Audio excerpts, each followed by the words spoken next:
but we validate it by hand to make sure that. So if we've got any more questions, we'll wait to the end. We need to storm on.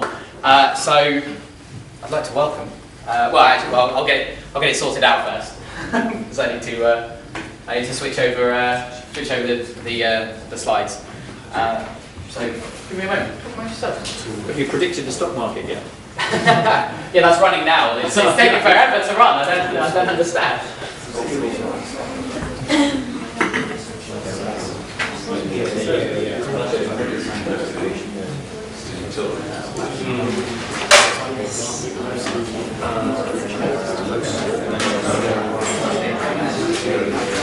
So this has been terribly on the blink. So put the black feather in it seems to work. Yeah, I think so. It can't go wrong with the first line. Thank you everyone. Please welcome from Press Association, Jared McGuinness. Hi there, how you doing? I'm Jared McGuinness. What I do at the Press Association is a research manager. Basically, I'm an academic by inclination, and I know about stuff that PA is interested in. So I help work on the ontologies, but also kind of writing EU grants and kind of doing more research at the Press Association.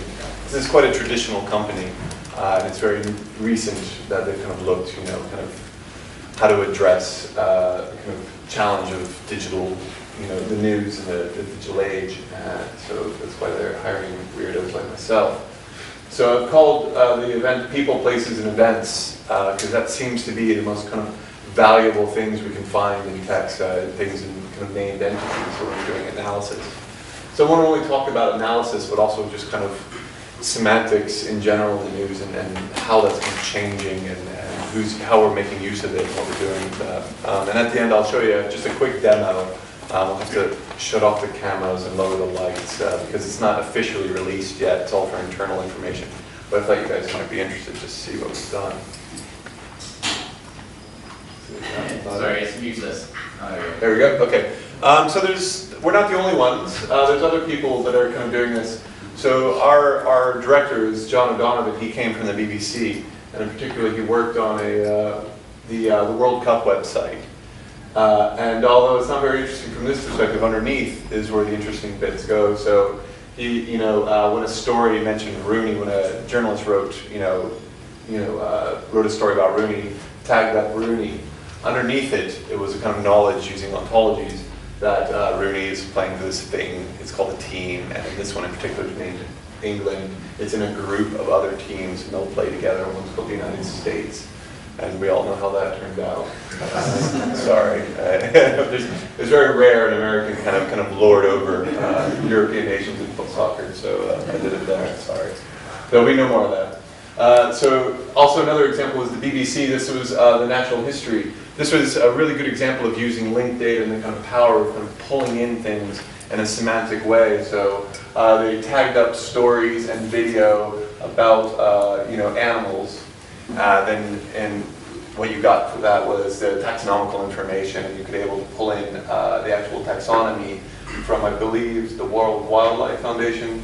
They pulled in text from the University of Michigan about behavior. They were all kind of manage this, automatically kind of through templates. And to me, it's kind of having kind of come from an AI background and heard the many iterations and promises of the semantic web. I find this very fascinating because actually businesses are finding use for that, and that's only going to kind of encourage kind of development of these technologies. The Guardian is, in particular, the Guardian's been really good about kind of the idea of data journalism and taking sets of data, managing them, putting them in an understandable way to give to their correspondents to pull information out of. And they're still it's quite traditional in the fact that they're actually just doing journalism. It's a source that's changed, and that's quite interesting. They also have a vocabulary manager, and so they're very interested in kind of getting the journalists to tag up stories to identify topics of interest. The New York Times is another example of using topics. So they've published their what previously was kind of behind, secret topic categories, and they've kind of published it. Secret's a hard word, but the idea is that, there's kind of utilizing this and kind of putting it in RDF in a kind of, a standard format is kind of a peace offering to, let's develop these things more open, use standards, open standards. So a little bit about the Press Association. It's quite an old company, it's quite a traditional company. And the idea was it was started, I believe the kind of myth is it was started in the back of a taxi cab in London when a bunch of regional newspapers said, well, we all have London offices. Let's just put one London office, and then that passes to our regional papers. So, the guy who controlled the east of the north and the west of the north decided. And that's kind of the situation now that, so our shareholders are the large national, the national and regional newspaper groups. And the idea is that we provide news for the newspapers. So we give them fast, fair, and accurate information with no bias.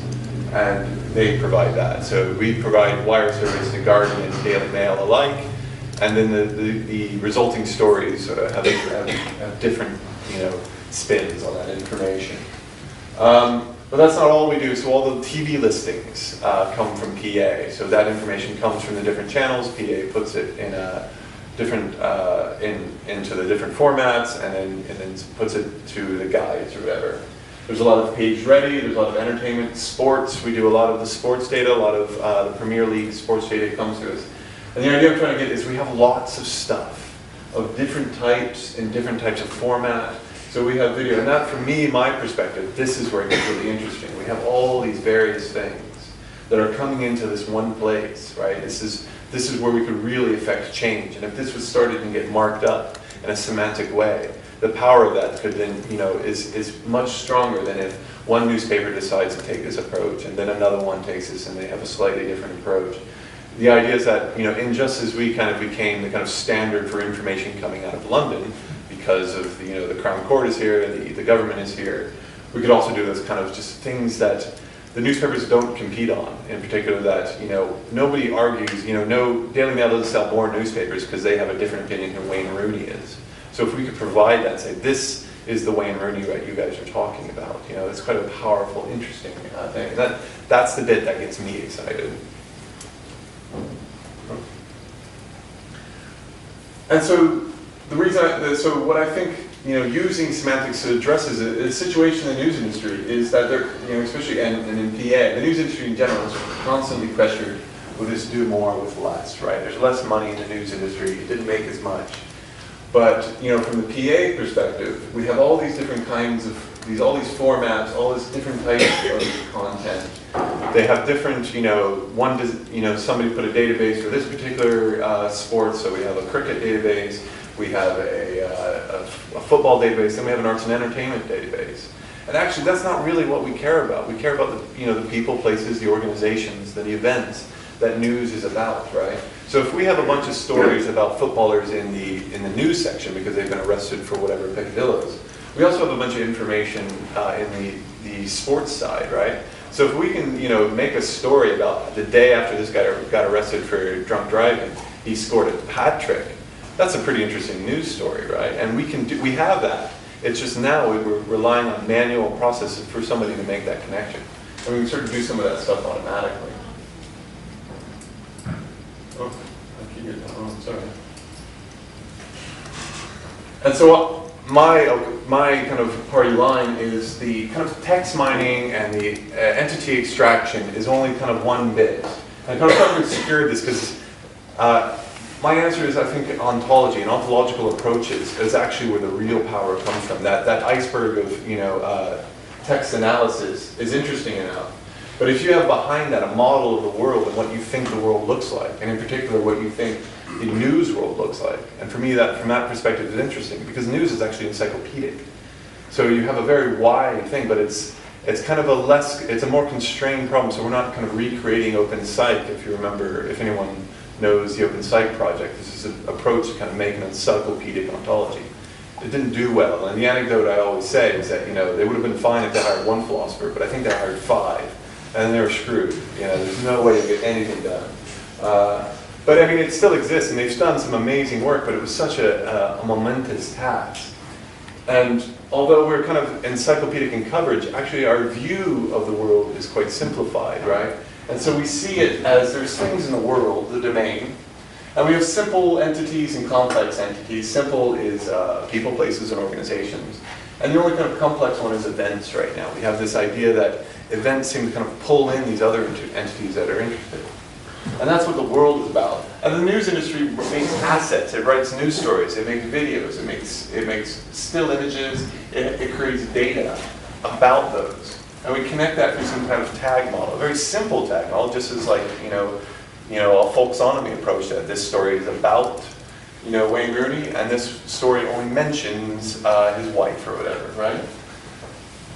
But the power behind it is that we've connected all those entities. So people have connections with other people, with locations. They're all kind of grouped together in these things, events. Like World War II is a very complex event that contains many people, many locations with very complex relationships. The journalist still tags the story as, oh, this is a World War II story. But actually then we get all this other stuff. So it happens to mention Franklin Roosevelt, right, and Stalin. And we have all these kind of connections about that. And we can start pulling, again, traversing the model of that. We can grab other assets, right? So when somebody says, give me all the England stories, the England football story, we don't pull England stories. We pull England stories and we know that the team this is the roster for the team, and we can pull that out and pull together stories that never mention England. We also have classification, this idea of sports and entertainment, and that football has something more similar to cricket than ballet and dance. I'll do it the last time. And so all this is, so the real kind of power is this kind of new approach of the system is that we have, so just in kind of, you saw in the, we had assets and we had the model. This is kind of replicated in the actual infrastructure, in that we have a content store, that's our asset. And then we have the ontology and we have the entity model. And these things are two separate, so we're using an XML database here and a triple store here in RDF, right? And so we get the feeds and pull them in. And we have the concept extraction, and we have that managed. So the journalist still does what the journalist does, just tags stories. But we have that power of the ontology underneath. And what we get from concept extraction is we don't just say, we just kind of throw the journalists to the wolves.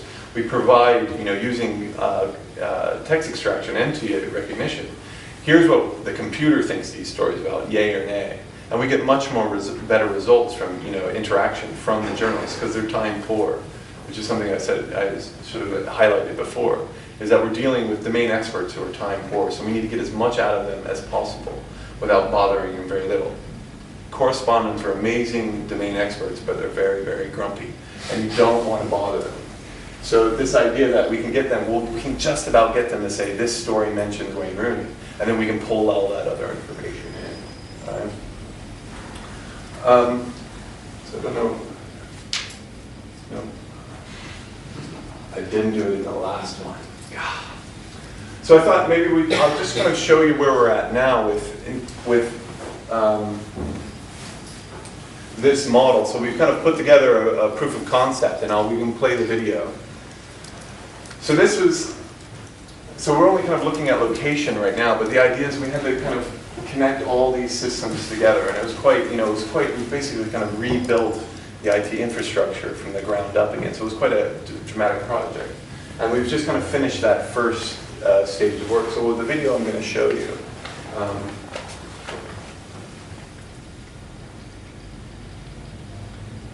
it's just a kind of demonstration of the kind of user interface of what that is, what all that in the background is doing. So right now we're just kind of identifying location.